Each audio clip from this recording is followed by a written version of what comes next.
Pour rendre hommage au citoyen professeur Paty, nous avons décidé, parce que les mots étaient tout simplement sublimes, de lire la lettre d'un jeune député, élu en 1885, benjamin de cette assemblée, Jean Jaurès, de lire la lettre aux instituteurs et aux institutrices qu'il a rédigée en 1888.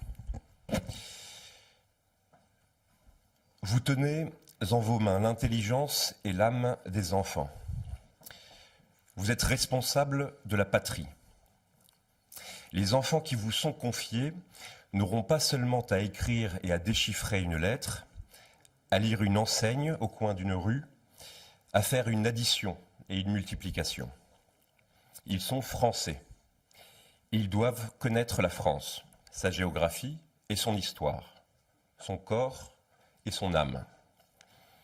Ils seront citoyens et ils doivent savoir ce qu'est une démocratie libre, quels droits leur confère, quels devoirs leur impose la souveraineté de la nation. Enfin, ils seront hommes. Il faut qu'ils aient une idée de l'homme. Il faut qu'ils sachent quelle est la racine de toutes nos misères, l'égoïsme aux formes multiples, quel est le principe de notre grandeur, la fierté unie à la tendresse.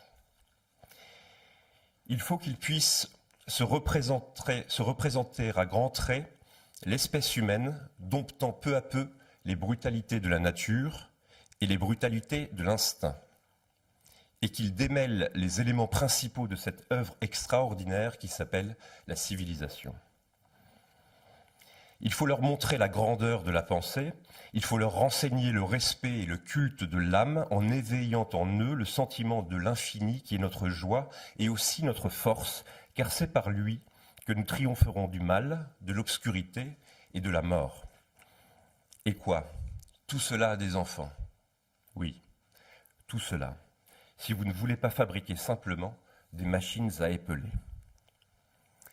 Je sais quelles sont les difficultés de la tâche. Vous gardez vos écoliers peu d'années, ils ne sont point toujours assidus, surtout à la campagne, ils oublient l'été le peu qu'ils ont appris l'hiver.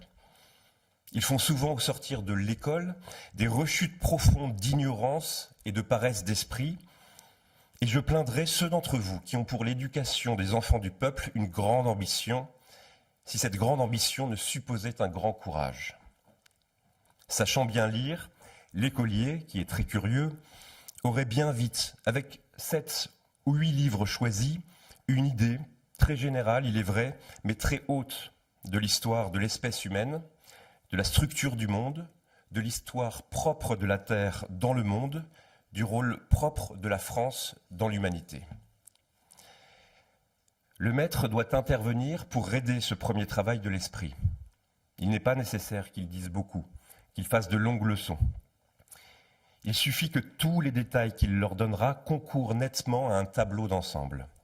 De ce que l'on sait de l'homme primitif à l'homme d'aujourd'hui, quelle prodigieuse transformation. Et comme il est aisé à l'instituteur, en quelques traits, de faire sentir à l'enfant l'effort inouï de la pensée humaine. Je dis donc au maître, pour me résumer, lorsque d'une part vous aurez appris aux enfants à lire à fond, et lorsque d'autre part, en quelques causeries familières et graves, vous leur aurez parlé des grandes choses qui intéressent la pensée et la conscience humaine, vous aurez fait sans peine, en quelques années, œuvre complète d'éducateur. Dans chaque intelligence, il y aura un sommet. Et ce jour-là, bien des choses changeront. Je vous remercie.